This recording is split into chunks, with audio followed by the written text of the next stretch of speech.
శివన్నారాయణ తన రూమ్‌లో కూర్చొని తన భార్య తాళి పట్టుకొని చాలా బాధపడుతూ ఉంటాడు. ఇంతలో అక్కడికి దీప, జ్యోత్స్న వాళ్ళు వస్తూ ఉంటారు.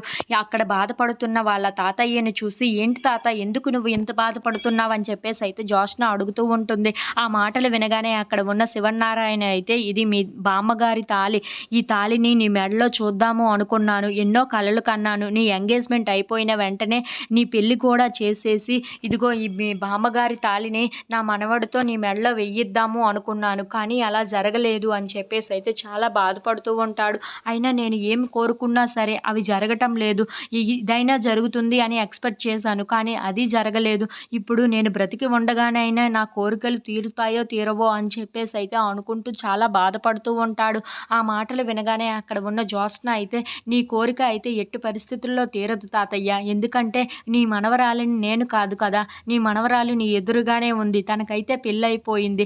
పెళ్లయిపోయిన తర్వాత మళ్ళీ ఇప్పుడు ఆ తాళిని ఎలా కట్టగలడు? ఆ తాళి నాకే దక్కుతుంది. ఈ ఆస్తి కూడా నాకే దక్కుతుంది" అని చెప్పేసైతే అనుకుంటూ చాలా కోపంగా అయితే దీప వైపు అలా చూస్తూ ఉంటుంది. ఇంతలో అక్కడ ఉన్న దీప అయితే, "నీ కోరికని నేను కూడా తీర్చలేను తాతయ్య.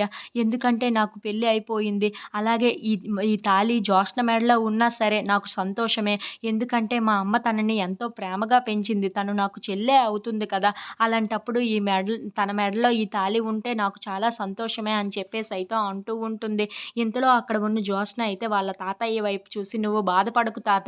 ఈ పెళ్లి క్యాన్సిల్ అయింది. అంతే కదా! నాకు ఇంక మీదట పెళ్లి జరగదా ఏంటా? మళ్ళీ ఆ పెళ్లి జరిగినప్పుడు ఈ తాళినే నా మెడలో వేసుకుంటాను" అని చెప్పేసైతే అంటూ ఉంటుంది. ఆ మాటలు వినగానే అక్కడ ఉన్న దీప అయితే, "అవును పెద్దయ్య, జ్యోత్స్న చెప్తుంది చాలా నిజం. తనకి మళ్ళీ మంచి సంబంధం వస్తుంది. మనమందరం కలిసి మళ్ళీ తనకి చాలా చక్కగా పెళ్లి చేయొచ్చు. అప్పుడు మీరు అనుకున్నట్లుగానే మీ కోరిక తీరుతుంది. కానీ మీరు అలా మాట్లాడొద్దు. నేను ఉంటానో ఉండనో అని మాత్రం మీరు నిండు నూరేళ్లు హాయిగా ఉండాలి. మీరు నిండు నూరేళ్లు మాతోనే ఉంటారు" అని చెప్పేసైతే శివన్నారాయణ్‌ని ఓదారుస్తూ ఉంటుంది. ఇంతలో అక్కడికి దశరథ, కార్తీక్ వాళ్ళు అయితే వస్తూ ఉంటారు. శివన్నారాయణ్‌ని అలా చూసి అక్కడ ఉన్న దశరథ అయితే, "అవును నాన్న, దీప చెప్తుంది నిజం. దీప ఏది చెప్పినా సరే అది జరిగి తీరుతుంది. మీరు నిండు నూరేళ్లు మాతోనే కలిసి ఉంటారు. మనందరం చాలా సంతోషంగా ఉంటాం. జ్యోత్స్నకి ఇంకొక గొప్ప సంబంధం చూసి పెళ్లి చేద్దాం" అని చెప్పేసైతే అంటూ